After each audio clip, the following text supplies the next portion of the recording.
Hello, welcome to Wavelength and the lecture by Akram Zaatari.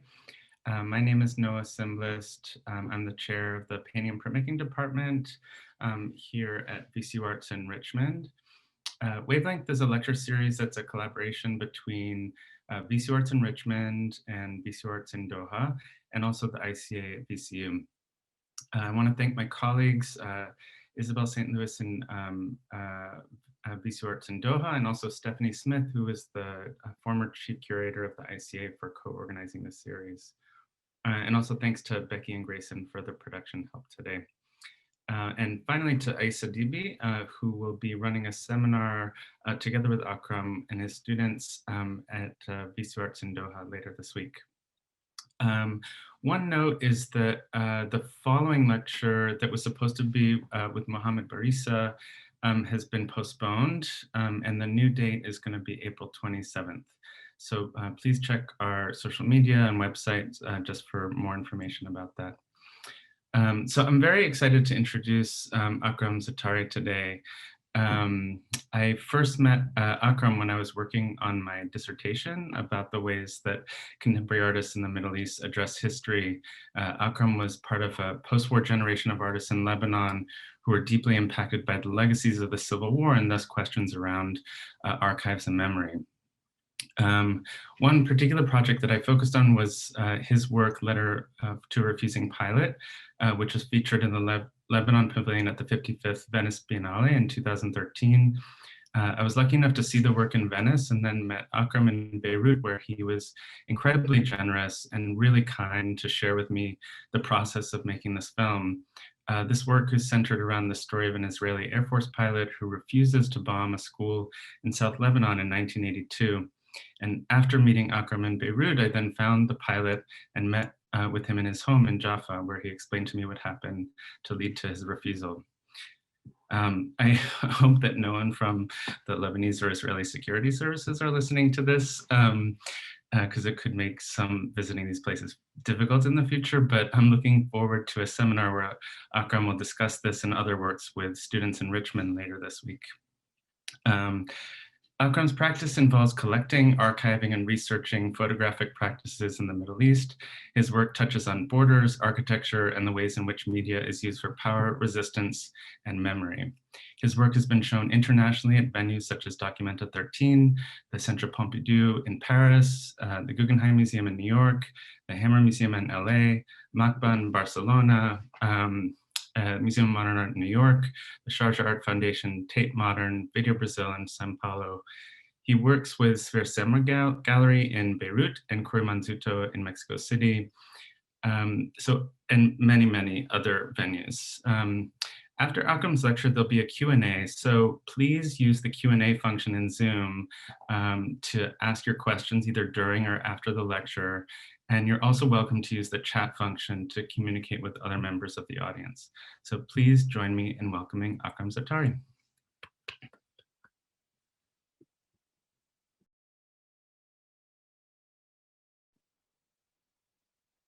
Hi, thank you, Noah. The title of this talk is The Fold, as in folding and unfolding. It's slightly theoretical, but I'm gonna try my best to make it really, really simple, illustrating it with many works of mine, but also works by others. The fold is the pleat formed by turning or bending a part of materials such as fabric, paper, or even sedimentary rock or soil. The fold is at once the form that the material takes after such an event. Imagine this form. This is the fold.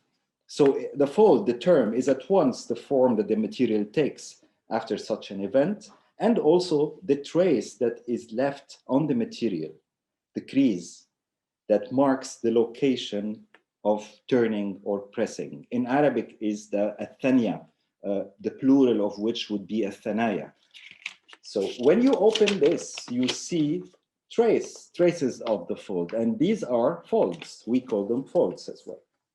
Inherent in folding, switch to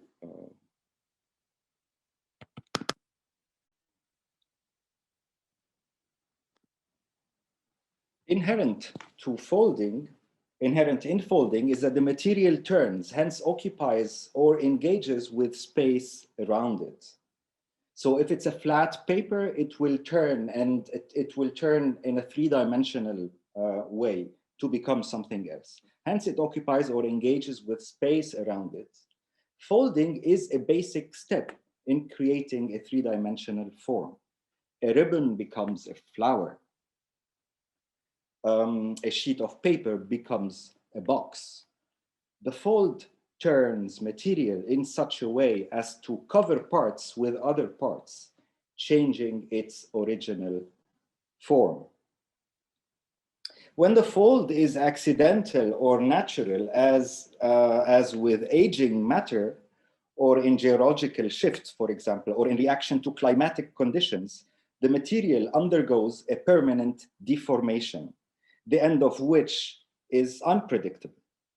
But when the fold is intentional, it reorganizes material to create a new form, increase or reduce volume, for example, confine or rearrange space to create storage or organize access, for example.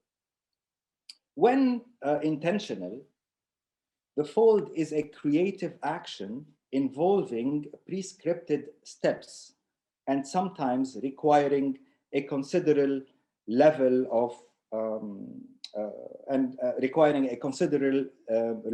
of precision, like folding a sheet of paper into an origami, for example, or several sheets to make a book.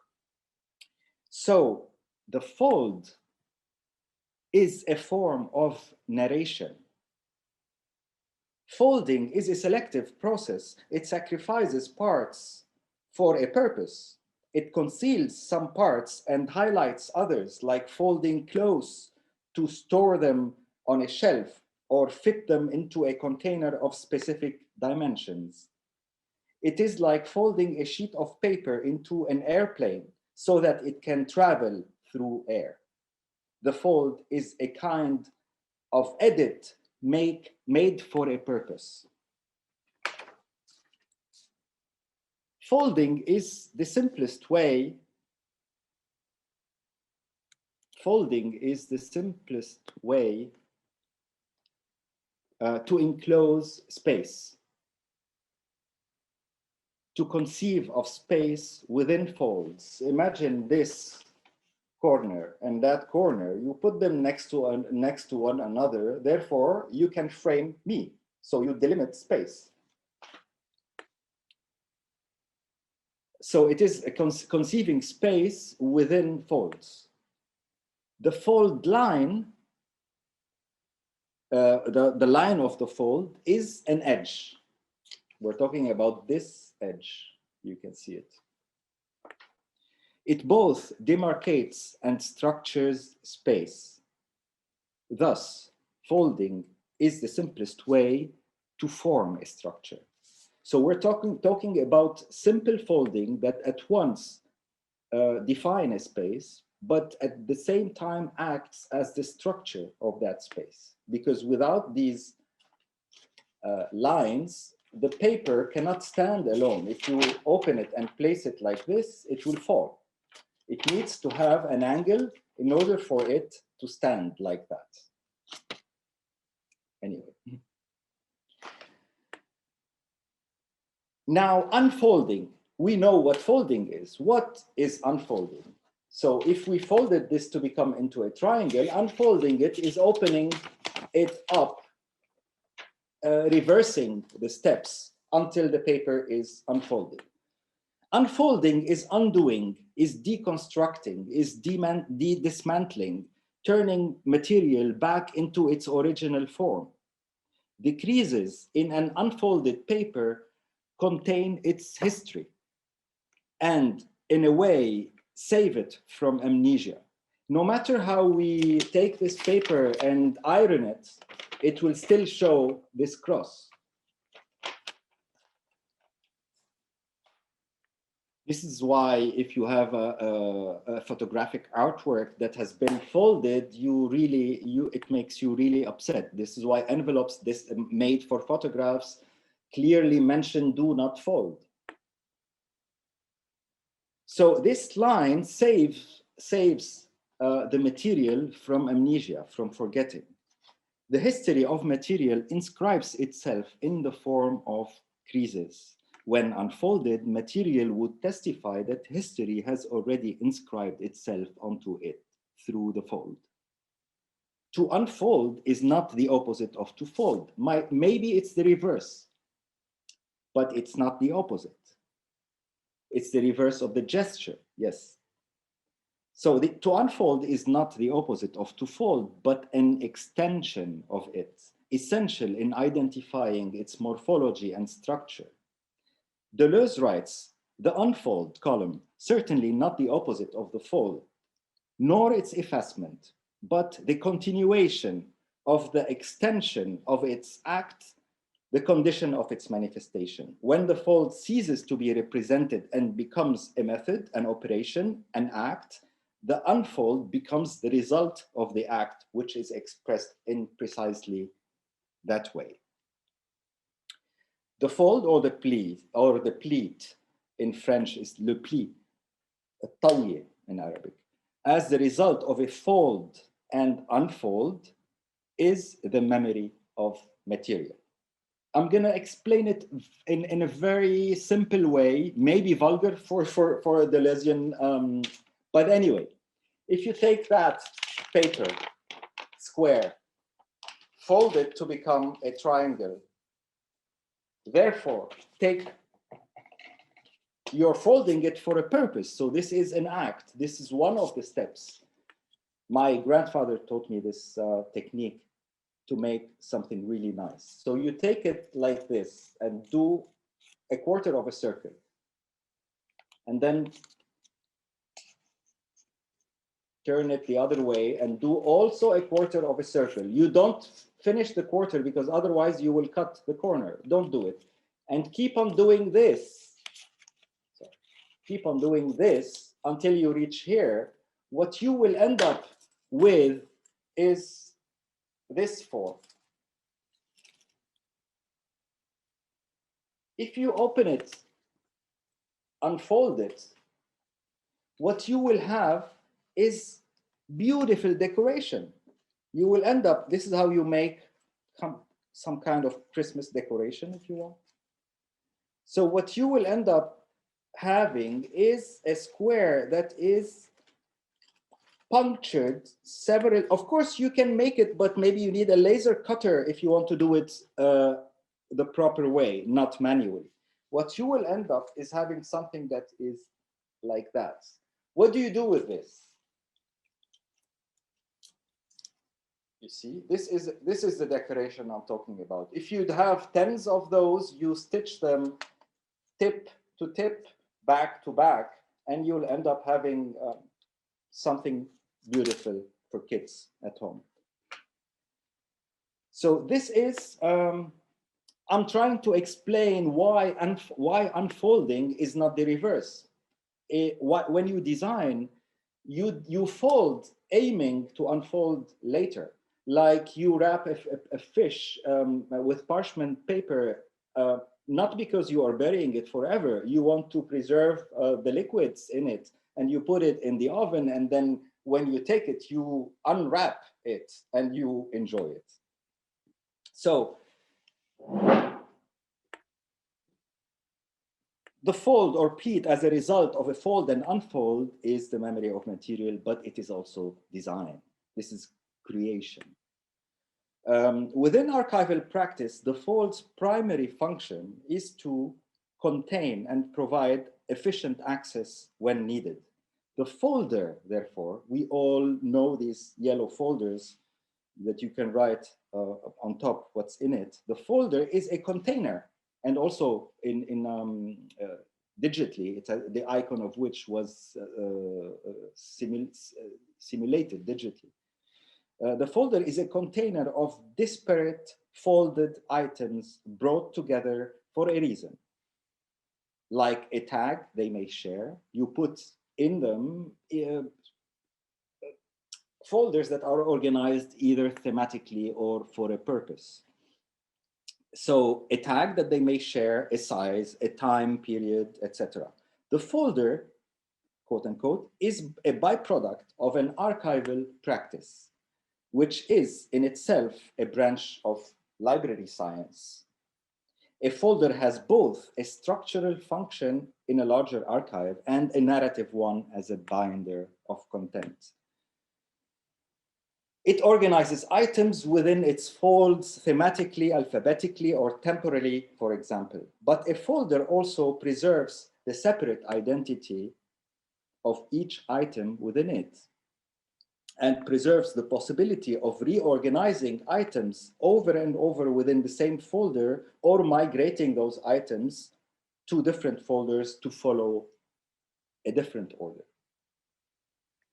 A catalog enumerates items.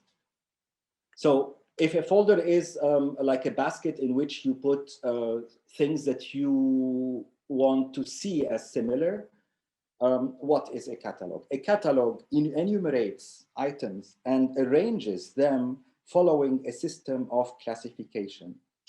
The catalog organizes items such as they may function best within a specific practice. A sales catalog, for example, provides a community of buyers with details of all the items offered for sale so they can select an item to buy. This is why what we do now online, we go to digital catalogs and it was like, I want 2 of these, 1 of this, 1 of this. Within professional creative practice, such as design, for example, a catalog is an index of previous works, like a portfolio of all works produced by an author, a company, a designer, or artist. It features samples of their work and gives an insight into their characteristics. It displays the work's qualities and demonstrates its potential. The photograph. Every photograph is an exposure of a view of something, of somewhere. I take a picture in Egypt, in Cairo, and I bring that pictures with me to Beirut. I show it to friends. They may not have traveled there, but I'm bringing a picture of the pyramid. The pyramid is this giant monument, but the picture might be a tiny picture. I can have the picture in my pocket. So what the photograph does is that it folds the pyramid into a paper. Every photograph is an exposure of a view of something or somewhere. Just as folding confines space, a photograph captures it and folds it into a flat image, offsetting parts of a scene against others, covering parts entirely with others. Every photograph hides parts of a scene to reveal others. And this is the role of the photographer. The photographer will need to change point of view until the subject is clearly visible, unobstructed. If the main subject of the photograph is behind someone who is walking, therefore the photograph has failed its purpose, could not satisfy its purpose. So every photograph reproduces in miniature also what is much bigger in life and brings somewhere an image of somewhere else, somewhere distant and out of sight. The impact of a fold in a photographed space is permanent. For example, if I'm taking a picture of my sister, and then while doing the click, my brother quickly ran and covered the face of my sister, I cannot retrieve the face anymore of my sister from the picture. It's gone forever, unless I take a second one. The impact of, the impact of a fold in a photographed space is permanent in the sense that hidden or obscured parts of a picture are irretrievable. What a photograph missed that was present at the time of the exposure due to the camera's point of view or exposure or any limitation in the technology used will remain irretrievable in the future. In the folds of a photograph lies a history, lie many histories. A single photograph is not enough to seize the totality of a situation or space as an example. Architects take multiple photographs to document a space. Not only architects, if I'm showing in a certain gallery, I ask the gallery to send me not only one picture, many pictures, one looking east, one looking west, one from a high point, one showing me details, etc. For me to understand remotely what the space is about. So they record, architects take multiple photographs to document a space, a construction, a building site. They record different elevations, angles, interiors, and details. Each photograph represents an aspect of a space, a facet of a place or building. The more photographs reproduced, the more details recorded. So if I take 1,000 photographs in a 25 by 25 room, that means I did not leave an unphotographed detail. The more diverse the angles from which photographs are taken, the better three-dimensional space is described, as in photogrammetry. It's a science. The ultimate documentation aims to leave no room for the fold, as in seamless 360 interactive photography. The fold in a photograph is, I'm trying to define the fold in pictures, because here you clearly see the line. So what is the fold in pictures? It's a detail that triggers a process while reading or interpreting it. Through it, a narrative that is different from the narrative that the photograph itself says unfolds. So you have another unfolding of another narrative. It is a feature through which the initial construction of a photograph, i.e. its making, is undone. It bears the history of a photograph, its memory, and that may allow its unfolding. If the purpose of a picture is to narrate or describe space, it is fair to say that the folds in it may tell the story of the maker's practice, for example. Could be it could be anything that was not intended by the photographer, that tells you a lot more about the picture and its making, how it was done. For example, the limitations of the medium also as well. I'm going to go back to sharing the screen.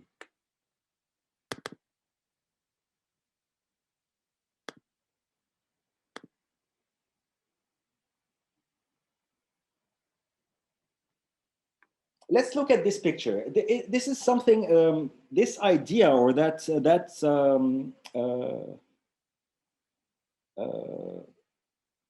resisting elements, that resists a picture. I was aware of it the first time when I encountered this photograph that was made by historian Jibrail Jabbour, and he's a Syrian historian who taught in Lebanon at the American University of Beirut, and who one day accompanied a friend of his, a photographer by the name of Manoug Alamian. I think Manoug Alamian is his last name. He used to sign as Manoug. He took him to Syria, to Al-Qaryatain, because he wanted to document the life of the Bedouins. And Al-Qaryatain is his own village. So he was very, very familiar. And these are women from his family. So he was very, very familiar with them. When I saw many versions of these pictures with 4 instead of 5, I was wondering why this one had a fifth element. So this is the kind of process that I'm telling you. It's the presence of this fifth element, the woman who cannot hold the jar on her head, instead she is holding it on his shoulder. She was the niece of Jibrail Jabbour, who lived in New York and who was coming with him to visit the family. So she is not a usual, like she did not live in Al-Qaryatain. She did not carry the jar with water on her head.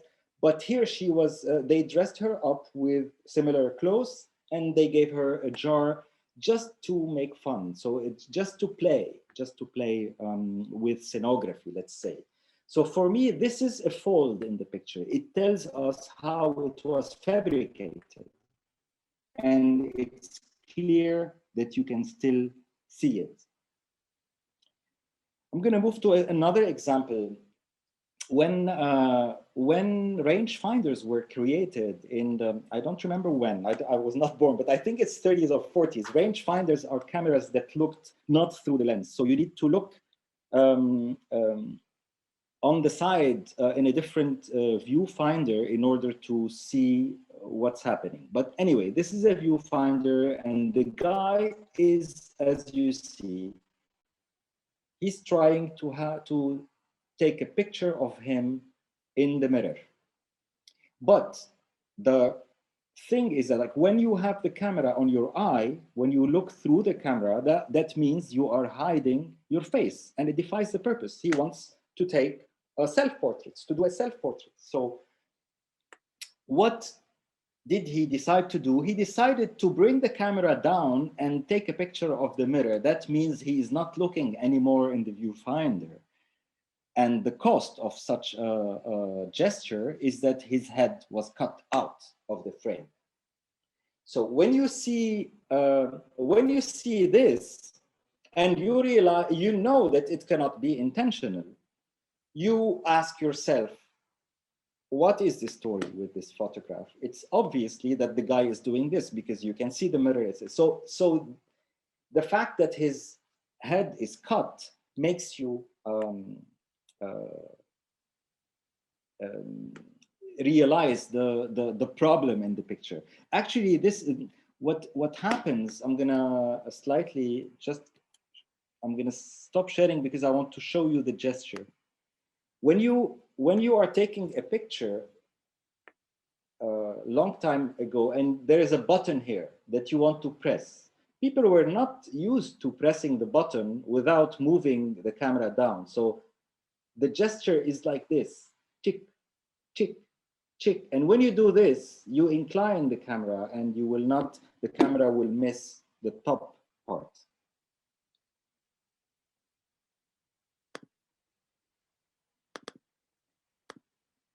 So another example, Fouad Al-Khouri's collection from Lebanon.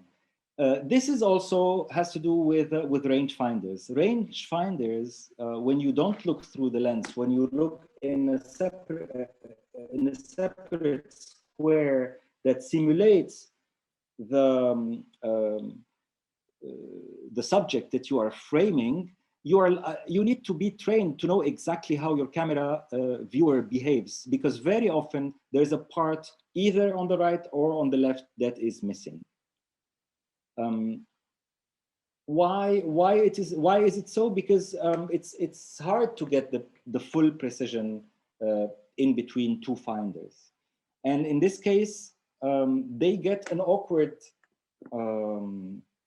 composition. Obviously, these guys want to be photographed with their dog. They expect to be in the center of the picture. The car has nothing to do with them wanting it, actually. So, but because the technology did not allow full precision back in the 30s and 40s, I think this is the 30s, you end up having photographs that are not precise and where subjects are not centered. This is also a very strange picture because of an element that has a ghostly presence. You see on the right top there is a servant in the picture that has been erased. And I have no clue why. This is a photograph that I acquired for the Arab Image Foundation from a flea market in Cairo. And this says Dar al-Hikmah. Yeah, anyway,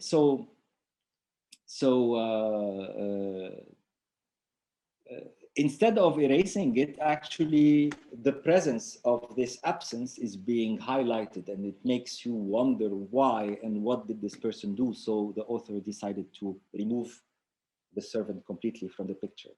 This is another example from Morocco. This is Hamid Belqadi's collection, a collection that was brought by Ito Barrada from Morocco in the late 90s. And this is obviously a superposition. A superposition. People, when people did, in the old days, you could take many pictures on top of another. If you forget to wind or unwind, to wind the film for the next picture, you can take two pictures, one on top of another. But of course, for my generation of artists, and like for Ito Barrada for bringing it, actually, probably it's because that kind of aesthetics, we started seeing it from a different point of view. We started learning from mistakes. This is another example of a beautiful example that belongs to Elie Pierre Sabbagh collection. You don't know what's in top. Like you see a picture in a picture. And this is due to the technique, actually, of taking the picture. You think it's a picture in a picture and you don't know what's happening on top. But what you did not know is that the origin of this photograph, of this print, is a paper negative. So the photographer puts in the camera a paper and shoots the first negatives, and then takes that negative and install an arm to his camera and place that picture on the arm of the camera and take another photo of it, so the negative becomes positive. So the second picture is your positive. The first picture would look like that. So you see, on the bottom, this is the hand, the extension from the camera out. The negative is put there and shot again, and what you get is the image on the left. Another example, there are so many examples in the history of photography, especially vernacular photography, because what we get are the full spectrum of photographs, the good ones, the bad ones, the failed ones, we get everything. Yes, the famous scratched women of Hashim al-Madani, those scratches are the folds of the photograph. They tell you what happened after the photograph was taken. They tell you that something might have probably has happened. We don't know exactly what it is. The photographer confirmed in this case that the person on the right is a woman who kept on coming to him to be photographed. And one day she was engaged and she got married, and she kept on coming to be photographed in his studio. And one day the husband comes to the photographer accusing him of taking too many pictures of his wife and wanting absolutely the negatives. And Madani explains that this woman used to come from a long time ago, and he wasn't aware that she was married. So in order for this picture not to be used anymore, they both decided to scratch the negative. So other prints, other possible future prints from these negatives would always carry the scratches. In other terms, not usable. This is also, well, in this case, the scratches are done based on the demand of the husband of the client. They are not the same, but yes, not the photographer's decision. In this case, it is the photographer's decision, because this woman came asking for a portrait of a baby, but the baby cannot stand alone facing the camera. Someone needed to hold the baby.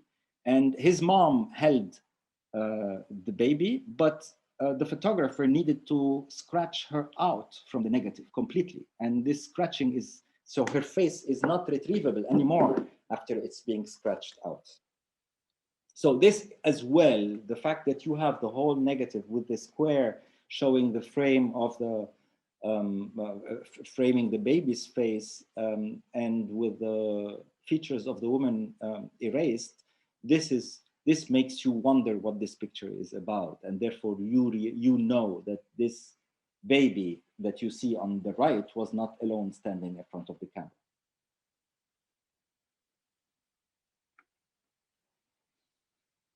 The contact sheet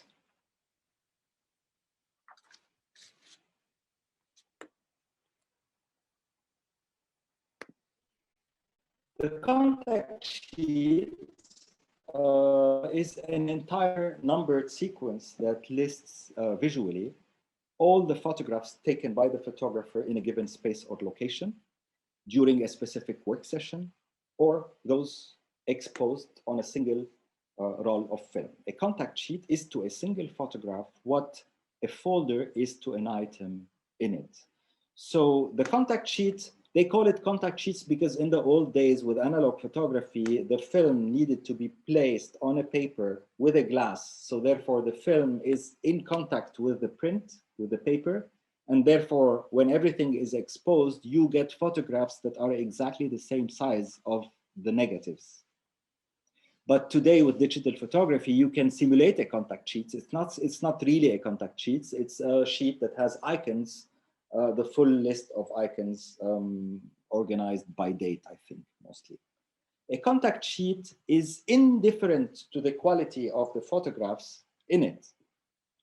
It displays the entire sequence, including shots that might have failed or which the photographer doubted and repeated. So the advantage of a contact sheet is that you cannot erase a photograph. If you've done a picture 10 times, it's there 10 times. And for historians and artists, historians like me, then it becomes really valuable. Imagine like the scratched portrait of this woman was deleted. Imagine it did not reach us. It would be like a gap in the comprehension or in the knowledge about a period, a society, etc. So the contact sheet is a log sheet, actually. It is a log sheet made with icons that serves only the photographer. It does not serve the public. And presumably is not made to be exhibited. Some photographers like William Klein later enlarged their contact prints for reasons related to the market, but also for reasons related to wanting to show the whole sequence, etc. It is the contact sheet. It is meant to be a reference for the maker within a practice. It serves as a basis for evaluating work and making a selection. The fold in time is the representation of time shortened. Now we've talked about a photograph, how we identify the folds in it. We talked about the contact sheet as a sequence that is made through time. So that brings us to time, the subject of time. The fold in time, imagine you have a time sequence that you folded and you offset parts against others. The fold in time is the representation of time shortened. How would you go and watch a movie about the life of Jesus Christ, but in 1 hour and a half? Jesus Christ lived 33 years. Normally, they should tell you that story in 33 years. But you accept that they're gonna fold it in such a way to watch it in 1 hour and a half. The fold in time is the ellipsis. We call it ellipsis, and it's the poetry of film lie in the ellipsis. It manifests itself in what is referred to as the jump cut. The fold with a narrative is what the viewer perceives as the jump in time that acknowledges the existence of a time that is hidden outside the film. When perceived through the time frame of the film, the ellipsis hints at missing narratives outside the film time. In a film, the cut is language, as is the fold. So let's look for the language of the fold in films. A photographic contact sheet enfolds time between frames. Looking at a contact sheet allows the viewer to identify the time lapses between frames. It is possible to identify a photographer's effort to seize additional information in a certain scene, for example, take a better picture, change position, reframe, etc. A photographer's work is not restricted to the time of the click. Otherwise, the life of a great photographer at work, as William Klein cynically said once, underlined, would add up to not more than 5 hours or hours. I mean, a photographer who's done 1 million photographs, if you sum up the 1 million frames in time, if you think each one of them is 1/125, that means 1 million frames would make 5 hours. So what we know about a photographer's life is 5 hours that we saw in frames, in contact sheets, etc. Photography as a practice takes place actually in between frames, in hidden time, either before or after a photograph is taken. The work of the photographer, therefore, is hidden in the contact sheet, as the work of the archivist hides in the fold of every catalog.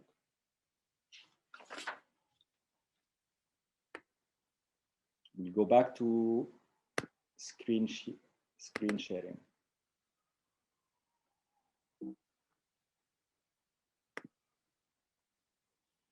So this is the work of William. I'm just giving you samples of work by William Klein.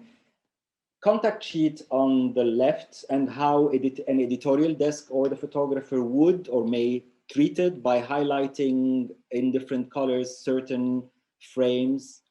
Probably certain frames appeal to this person that might be drawing in white, and maybe another person drawing in red is highlighting other frames.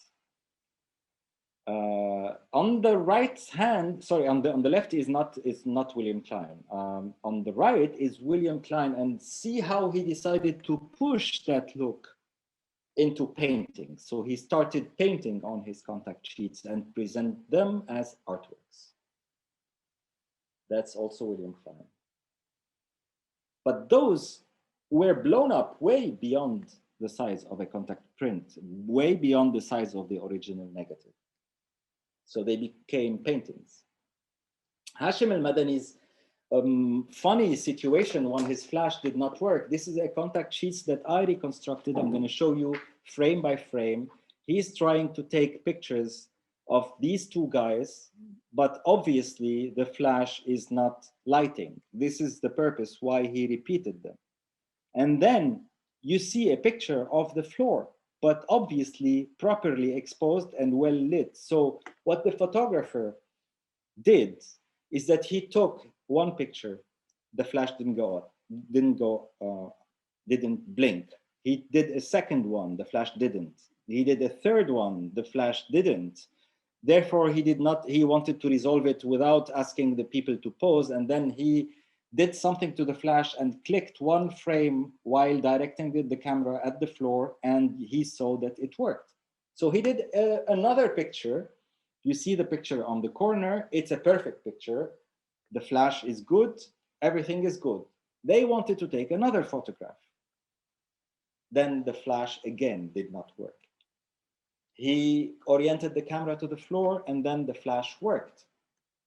He went back to take the picture of the man with an nargile with a pipe. It didn't blink.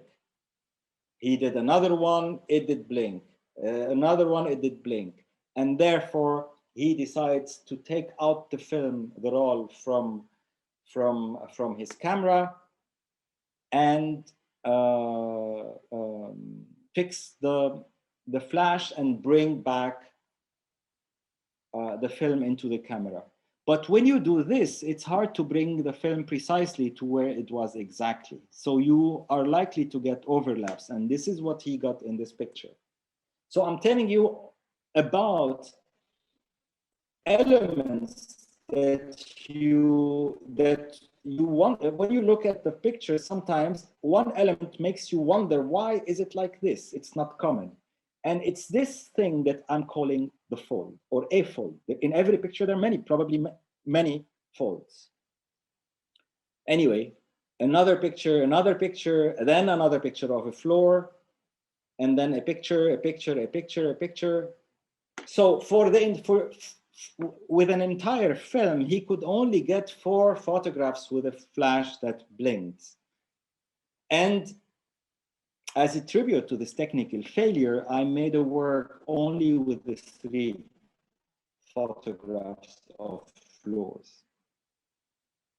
It's a funny, I really like this, this because it tells you about the difficulties that the photographer faced in those days while using limited technology. Yeah, through folds, simply.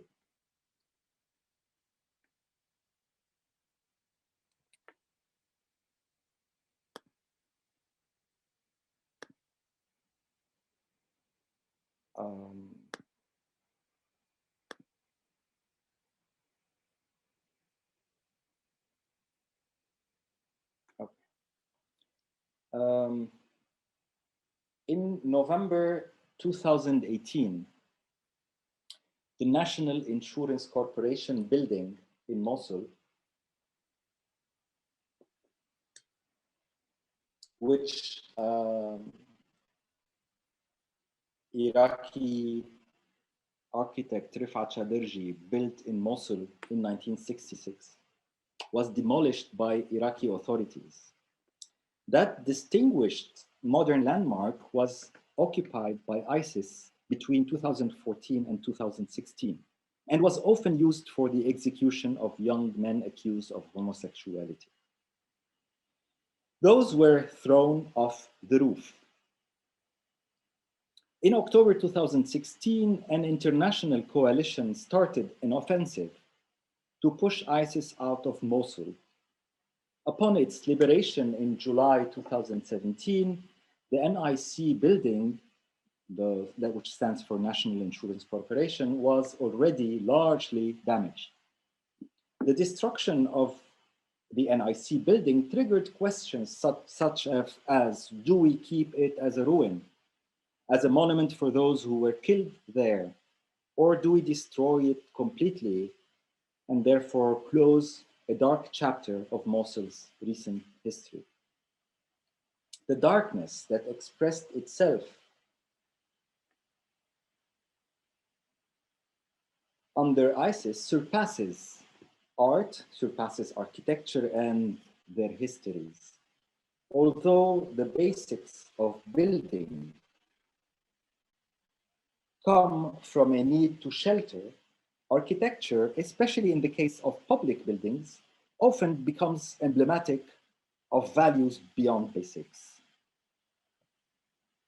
They could speak of sovereignty, power, modernity, conquest, and or state prosperity.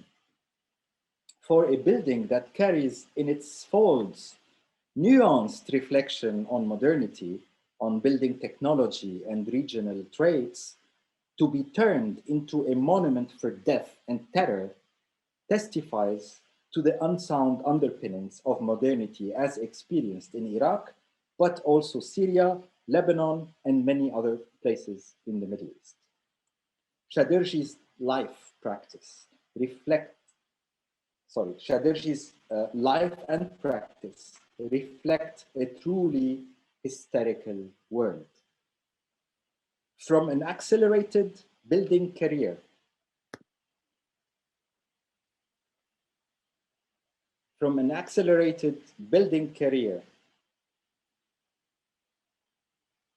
during which he built more than 100 significant projects across Iraq, the Middle East and Gulf region, directly to prison with a life sentence before he was even 50 years old, to his miraculous release less than 2 years later. Consequently, Shadirji decided to stop building, leave Iraq, and dedicated himself to theory until he died in 220 in London from COVID-related complications. What you are seeing here is the Nick building, which has features like vertical features, and you see that the photographer is actually framing the person who is being thrown down the roof between these two, where people are witnessing the event on street level. Terrible picture, and a terrible thing for an architect to be faced with at the last years of his life. This is the National Insurance Building in Mosul. From the sheets, from the architecture sheets that Rifat Shadirji designed himself.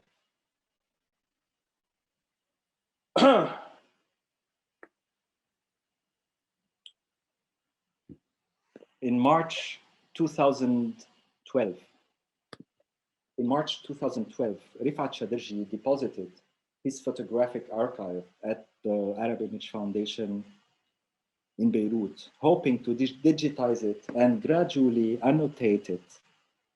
The archive was transported from a Lebanese customs depot directly to Shadirji's villa in Halat, north of Beirut, where the when the archivist of the Arab Image Foundation arrived at that location, based on discussions with him, he told me this is the situation. That was the situation.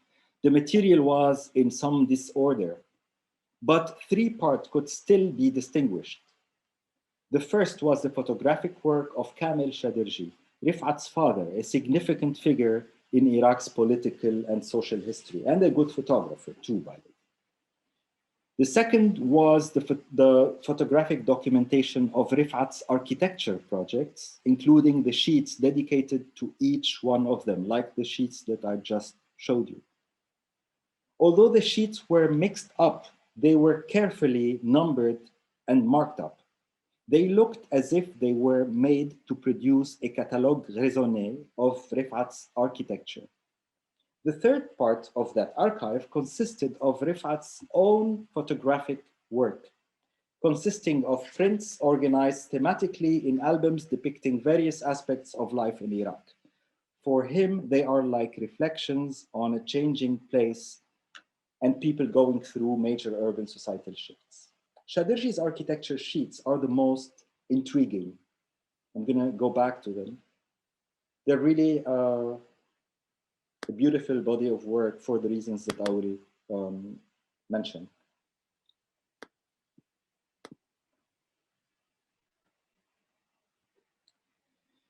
Shadirji's architecture sheets are the most intriguing. They were produced at the peripheries of three overlapping practices, not far removed from folding, by the way.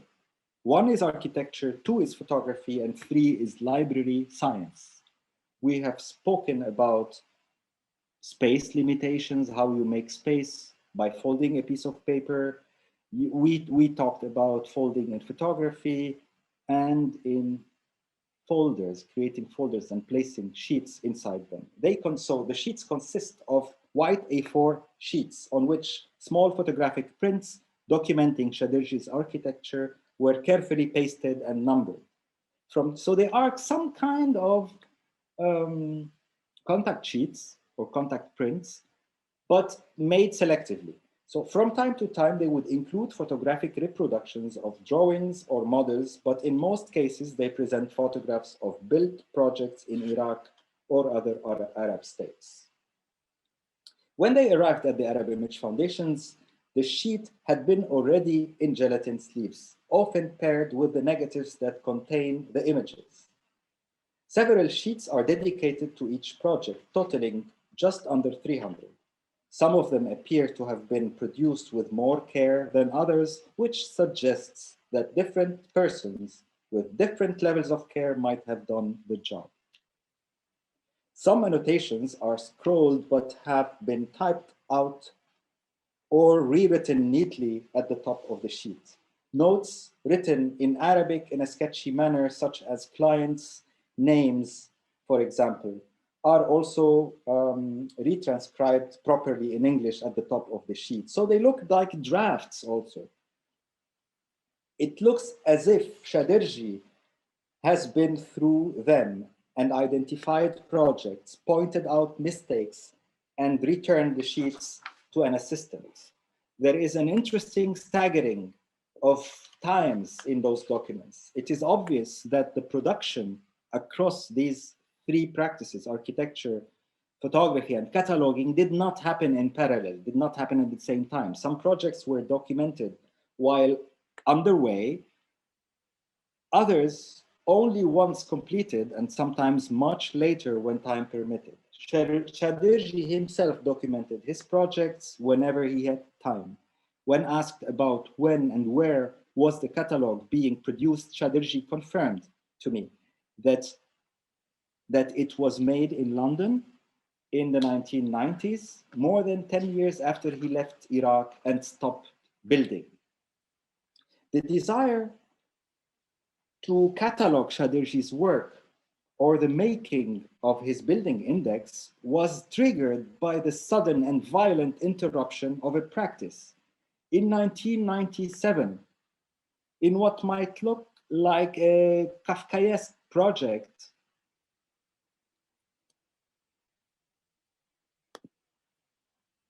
In what might look like a Kafkaesque project, Kafkaesque plot, Shaderji was jailed in Abu Ghraib prison near Baghdad and sentenced for life. He was less than 50 years old and at the height of his career. There was no clear accusation against him except damaging Iraq's interest by not applying to a tender launched by the government. The whole plot had been administered by a low security officer as a pretext to break his pride. He was really a proud person, extremely educated. As crazy as his imprisonment sounds, as crazy as his release is, because in 1982, a few years after Saddam Hussein arrived to power following Ahmed Hassan al-Bakr, Baghdad was to host the summit of non-aligned countries. The president asks his advisors to meet the best architects in Iraq in order to consult with them and launch his project entitled Rebuild Baghdad. He was apparently told that one of them was out and the other was in. When Saddam asked for explanation, he was told that Muhammad Makkiya, one of the important Iraqi architects, had left Iraq, established himself in London, and that Rifat Shaderji was in prison. Saddam apparently said, bring the first back and release the second. This is how Rifat Shaderji was saved by his architecture knowledge. On the sleeves that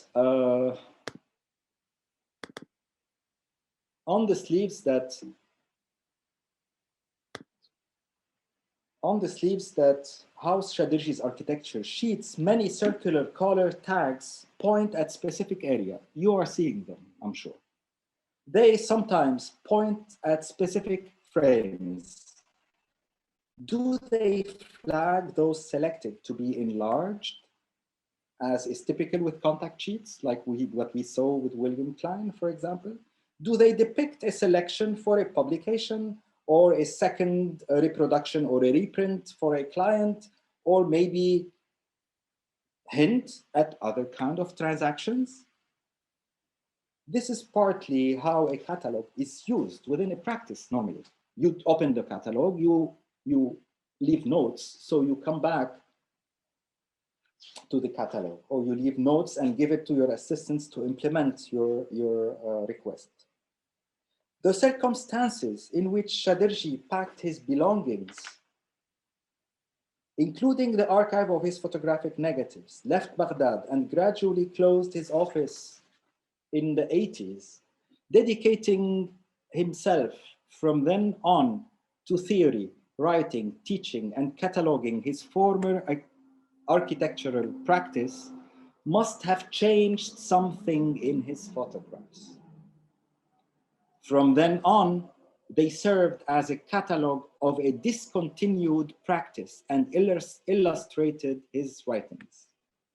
Chaderji was to fold and unfold his architectural practice, contrary to expanding it, or maybe that too was some kind of expanding his practice, but in a different direction, not building. Those same circumstances must have had an impact on his built projects across the Gulf region as well, as opposed to celebrating, promoting an architectural practice, an architect's practice. From then on, they would testify to its sudden halt, to its sudden arrest. Rather than celebrating the Iraqi modernity they were born into, they testify to its abortion or sickness and announce themselves as its ruins.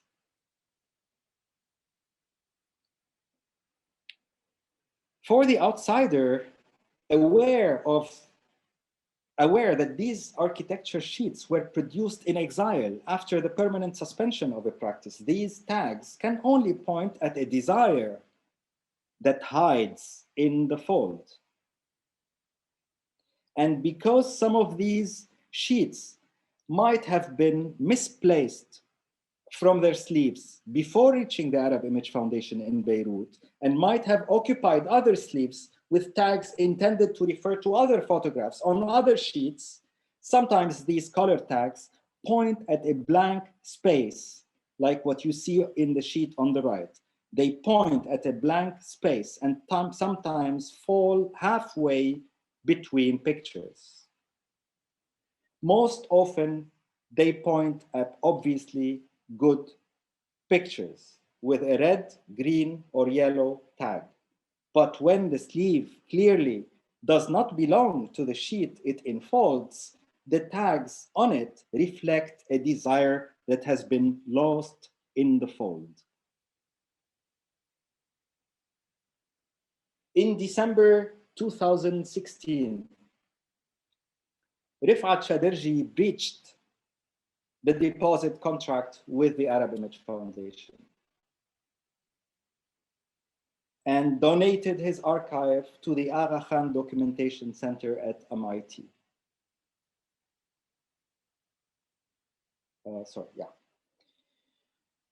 In January 2017, the last volume of sheets, folders, and photo albums left the Arab Image Foundation for his home in London, and from there to the United States. The publication, Rifat Chaderji Building Index, which is a publication that I co-initiated with Mark Basuta. We both worked on it, edited it.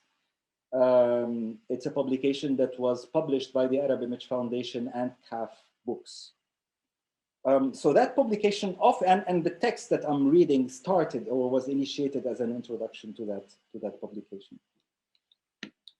So the Rifat Chaderji Building Index offers a snapshot of Chaderji's architecture catalog, the sheets inventory during their short stay at the Arab Image Foundation in Beirut. But while working on this publication, on reassembling Chaderji's Building Index, the process of reproducing, simple reproduction, the process of reproducing these sheets triggered a significant amount of questions with regards to digital reproduction, namely the color tags on transparent sleeves that you saw before. Technical reproduction, I'm gonna go back.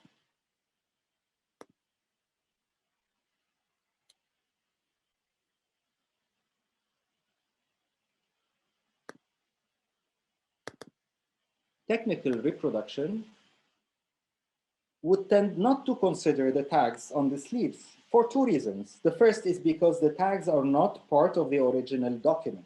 They are not on the paper, but are like annotations marked on the envelopes that contained documents.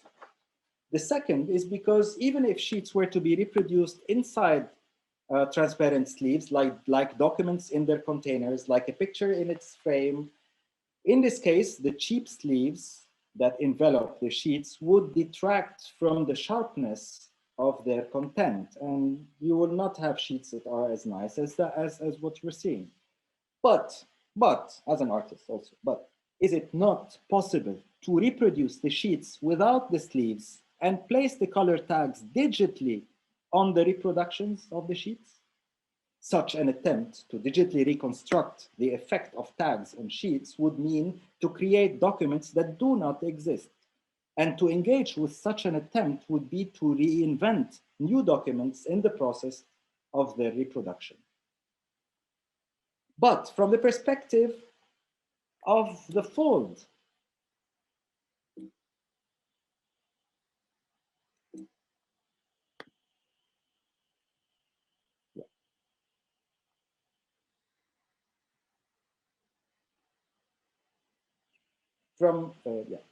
but from the perspective of the fold, you remember the fold, the memory of material.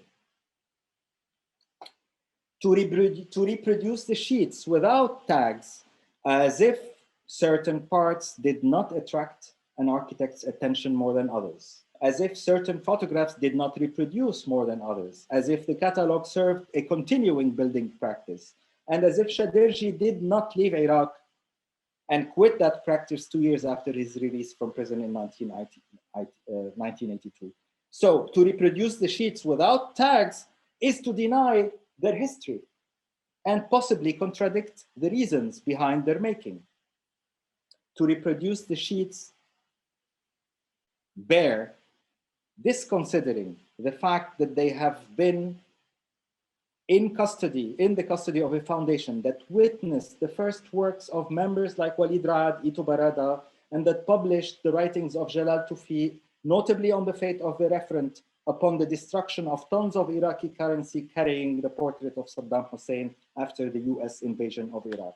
So to reproduce the sheets bare is to disconsider the theoretical and visual context that laid the ground for an appreciation of an aesthetic of labor in the archive, and subsequently the celebration of this collection at the Arab Image Foundation and its exhibition later by Mark Wasuta at Columbia University in 2016.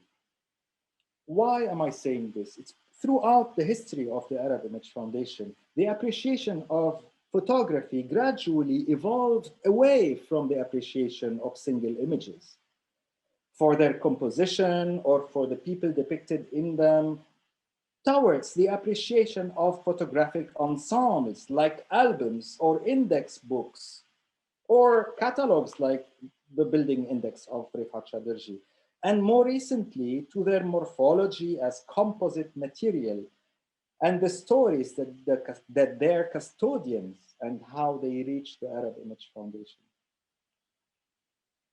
Therefore, when Shaderji's architecture sheets were deposited at the Arab Image Foundation in 2012, multiple desires, apart from Shaderji's own, had already inscribed themselves onto them, namely artists, members, and staff of the foundation. Had the collection of sheets been offered to the Arab Image Foundation in 1997, it would have not attracted anyone's interest. But between 1997 and 2012, the spectrum of interest that defined what the AIF was looking for has widened.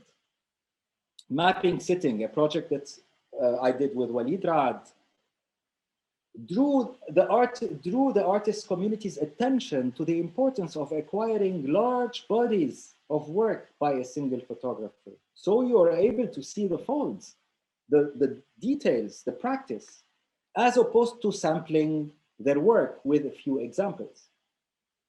At the same time, Walid Raad's own Atlas group, which was conceived a few years after the creation of the Arab Image Foundation and which ran parallel to it, often reflected on photography from a completely different perspective, highlighting its belonging to a wider record-keeping practice that produced its own visual language.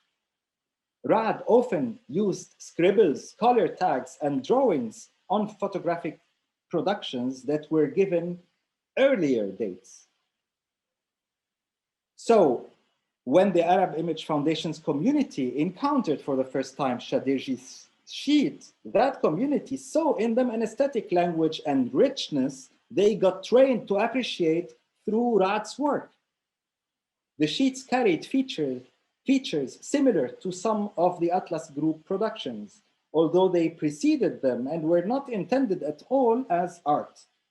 It is that staggering of visuality among disciplines and visual productions, that interplay and confusion of tenses that accompany different practices, such as the AIFs or the Atlas groups, and possibly other archives or libraries that involve the production of photography as a tool for indexing and processing, chronicling and archiving. In those temporal folds and those leaks among disciplines lies the visual and cultural significance of Shadirji's unfinished building index. From within an understanding of documents that considers the affect as a transformative action to reconstitute tags digitally while reproducing the sheets in a book is to embrace their transformation. Yes, we put the digital dots on sheets, and yes, we created new documents. I like to call them informed documents that can tell the history of the other documents they refer to. To depart from standard reproduction conventions is to seek a larger historical precision, even at the risk of inventing new documents, at the risk of pointing at Shadirji's built projects as ghosts of a practice, and at the risk of turning the regional Arab modernity celebrated in every picture on every sheet into the post-war ruin it has turned into, following the so many military dictatorships that governed Iraq and the US-led invasion of 2003. Thank you.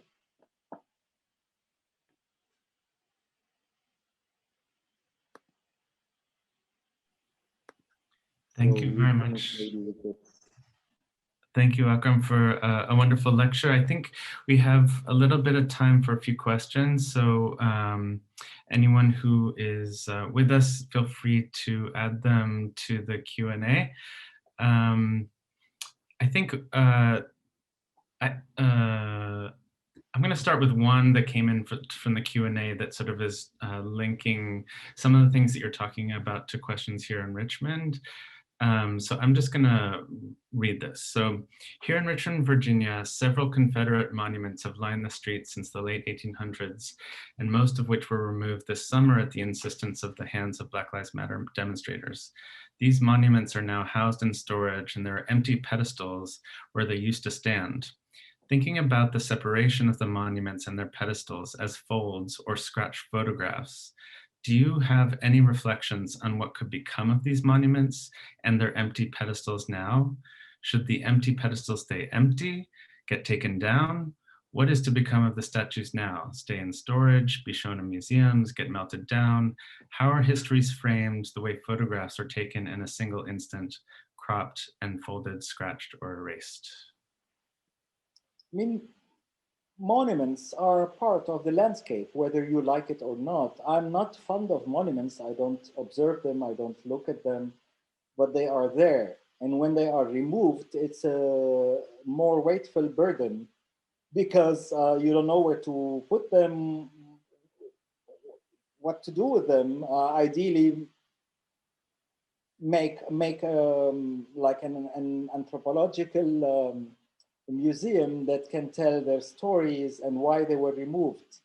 We know why they are placed. They celebrate something, but when they are removed, there's a moment of shame normally, that you cannot be proud anymore of that thing that made you proud in the past.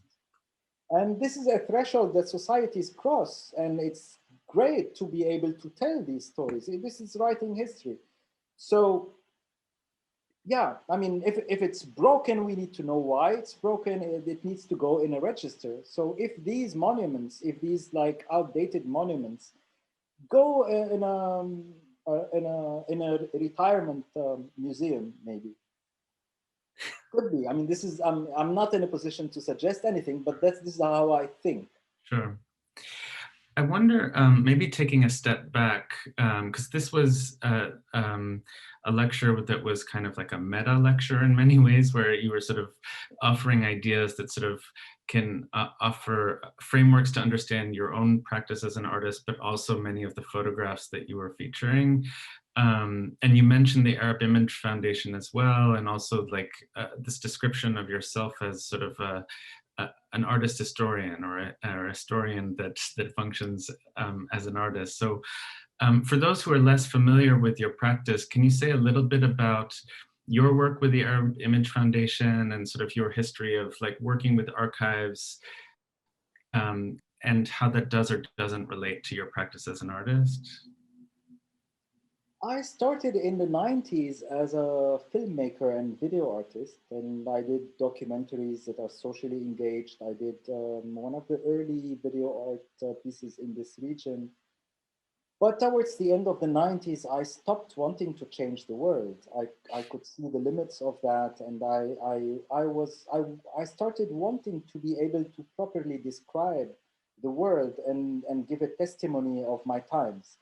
And therefore, without using the term historian back then, but now I just started my PhD, by the way. So I'm becoming, I hope I'll become one. Um, so yeah, I did a lot of films in the 90s. I worked in television, and then towards the end of the 90s, I co-founded the Arab Image Foundation with photographers Fouad El-Khouri and Samer Madad.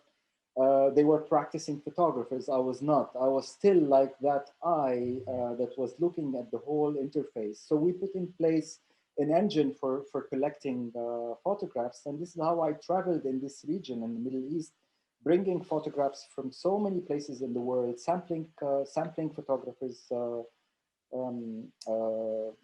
practices. Until I met Hashim al-Madani, and I decided I'm gonna do an excavation. Hashim al-Madani is a photographer from Saida, my city. So I spent with him like almost 12 years, more than 12 years, interviewing him, looking at all his collection, and made a feature film about him and the idea of archives, made quite a few exhibitions with his work. So I accompanied him in his old age until he left us. And I call that like an archaeological excavation through the history of photography as seen in one studio, a sample studio from the Middle East, and this is Sidon. And after like few years later, we started taking different roads, me and the foundation, with the idea of the institutionalizing. I did not really find a place for my practice. So I'm still very close. I consider myself family of the Arab Image Foundation, but I'm not any longer neither member nor board member. Which I served on. I mean, I served on the board for years. I'm still interested in photography, big times, of course, but I still do a lot of films. You mentioned my films are starting to take more like a performative. So Refusing Pilot was not only a film, not that I dislike films that are only films, but the whole theater around me and Hagai, the Israeli pilot, are stunning. Like, we're born in the same day, April 10. He is born, he is 20 years older than me. We are both architects. It's troubling a little bit. And the idea of wanting absolutely to bring him into the Lebanon pavilion. So I dedicated a seat, an empty seat, to him at the at the Lebanon Pavilion in Venice, and I invited him to come have a seat there and be photographed in the Lebanese Pavilion as a substitute of not being able to bring him to Lebanon, actually. So this is about writing history. I could not erase him from history, from the shared history between Israel and Lebanon.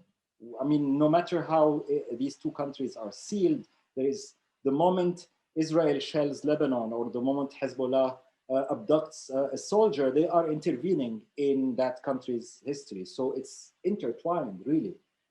And you cannot look at it only from one part. So my operation has become like a performative operation that uses photography and film and other media as well. Yeah, that makes a lot of sense. So I have one last question from the audience. They say, does recreating or replicating something erase the significance, memory, and context of the original fold? Would a ghost of the fold remain? Would this add to the intentional and unintentional folds to the work itself, like to intentionally recreate a work? Well, I like to use the term generations in reproduction, because when you reproduce a photograph or reproduce anything, it's like you create a newer generation copy. And keep in mind, it's exactly like your iPhone. Do you want to have the most recent generation, or do you want to have the first generation? If you have the first generation, your life would be difficult today. And why do you want to have the last generation? Because the last generation would understand anything that was produced under the first generation, the second generation, the third generation. But your iPhone of the second generation will not be able to read your documents that were produced in recent generations, like 11 or 12. So I started appreciating copies. I started appreciating reproductions. They become richer. Every time you reproduce something, you can encode it with something that did not exist in the earlier version. So the new version can seize the totality of the earlier version and add to it. So yeah, I like to think in those terms. That's great. Well, I think we're probably going to have to close, so I'll leave it there. But thank you once again for a wonderful talk, and My pleasure, Noah. Thank you. Thank you to everyone for joining us. Bye.